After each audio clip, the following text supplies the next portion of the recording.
Hello YouTube and welcome back. You may recognize this. This is my Casio G-shock GA-1000-FC-1ACR.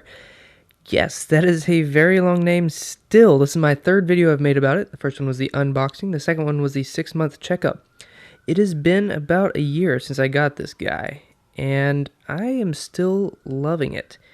It's awesome. I've stopped babying it so much. It's really about time I thought that it'd be treated like the rugged watch that it is. And so I have stopped babying it so much and actually done some pretty crazy stuff with it.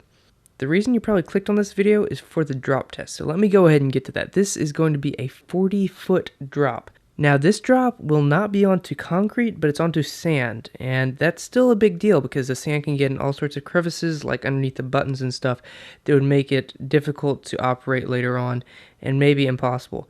So here's the drop test. Enjoy.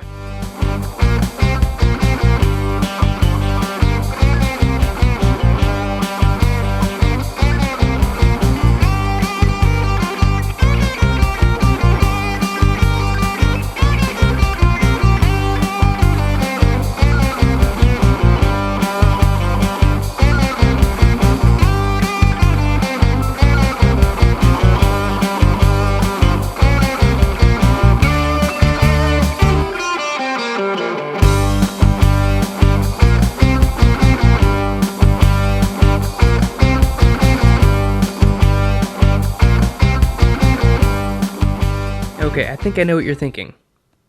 Really? That was a drop test? It really couldn't have gotten hurt in that. I mean, that was just onto a soft surface. And I was just going to have that one in the video, but I thought about the same thing. This is a shock-resistant watch.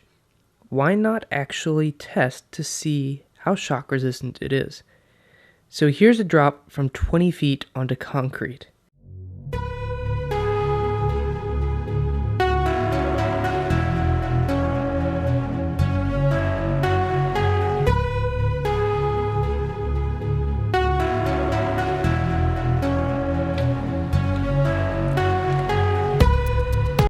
Wait, hold up. One thing before I do.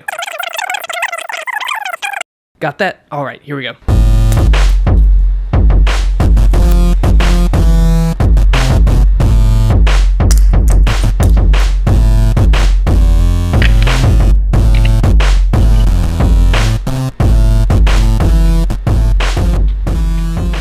That's more like it. This guy stood up amazingly. The only damage is right up in this corner. You might be able to barely see it right there. That little bit of texture that was added, it hit right on that surface. But besides that, it's 100% okay from that fall. There's no operational damage. It's 100% fine. Again, I would not recommend you go out and try this. If it had fallen any other way, I don't know what would have happened. But I tried this one time just to see how shock resistant this watch was. Since this is kind of like a 1-year checkup, I also want to go over some of the damage that's been incurred. Most of it has just been on the end here. You can see a lot of that paint on this aluminum part has been worn away. That's just from where it scrapes up against things, because all this rest is kind of a rubberized polymer type material, but this is the only metal part on the band, and it scrapes very easily. Well, not very easily, but much more easily than the rest, and that shows wear. While there are no more scratches on the lens, there are quite a few scratches, dents, and dings along the edge because I've stopped babying it. I've been treating it more like the shock-resistant watch that it is, and really putting it through its paces. And so just that comes with wear and tear, and I'm 100% okay with that. On the side of the case, it says water resistant to 20 bars, which is equivalent to 200 meters. And that's way deeper than I'm ever going to go swimming, and ever hope to go swimming. But over the summer, I did go swim in the Gulf of Mexico, and I had some fun with my watch there, along with the waterproof camera. So I took some footage, and here it is.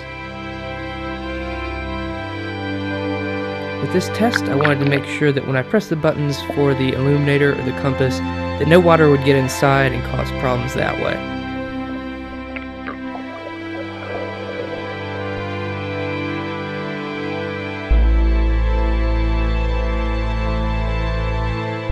It all works fine. The compass works underwater, no problems whatsoever.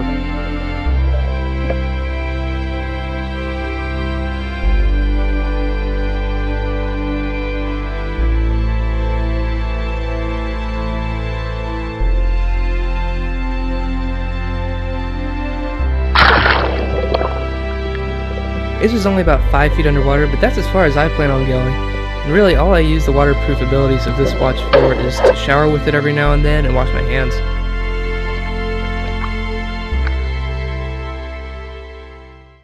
Alright, again, in closing, this watch is great. Even after a year, I don't have any more plans to buy any other watches. This one fills all the needs I have. It's durable, it's classy, it's functional, it does everything I need it to, and more. So if you're in the market for a watch, I highly suggest this. It's a long name, Casio G-shock GA-1000-FC-1ACR, but it's a very nice watch, and I highly recommend it to anyone looking. Alright, that's all I got. Thanks for watching.